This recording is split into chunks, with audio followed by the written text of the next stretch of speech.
Проширувањето на ЕУ повторно се враќа на агендата во Брисел, но начинот на кој тоа ќе се случи е повеќе од проблематичен. Контрадикторните изјави од највисоките челници на европската бирократија и особено условувањата од страна на Франција оставаат простор за надеж, но временската рамка е далеку од она на што се надева македонската влада, дека во 2030 година ќе се најдеме на масата со останатите членки. Британски Guardian во опширна анализа ги набројува сите препреки кои стојат на патот на проширувањето. Фактот дека секоја од 27 членки може да стави вето на приемот на една земја ја прави внатрешната политика важен фактор во одлучувањето кој ќе влезе во ЕУ, а кој не.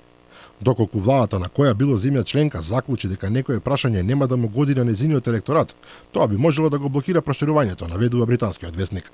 Нема сомнеш дека македонскиот проблем со Бугарија е од токму таков карактер, со што влезот во ЕУ за нас би можел да биде пролонгиран во недоглед.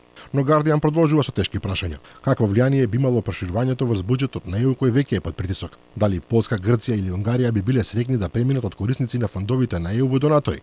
Дали Германија и Франција би биле подготвени да одвојат повеќе пари? Што со бројот на пратеници во Европскиот парламент кој би станал најголем во светот? Потоа реформата на земјоделската политика во ситуација кога земјоделските заедници стануваат исклучително важни, а со влезот на огромната Украина таа би била главниот корисник на заедничките пари во областа на земјоделството. Стивен Блокманс, директор за истражување во Брюкселскиот центар за европски политички студии, за Guardian предупредува дека Европската комисија допрва треба да ги представи можните сценарија за буџетски и институционални реформи во проширената унија. Ништо што наликува на опиплива структурирана реформа на процесот на проширување се уште не е појавено. Позитивно од анализата на Guardian е само потенцирањето дека проширувањето на ЕУ долго време беше клинички мртво, но војната во Украина го врати во игра и сега е едно од трите топ теми во унијата.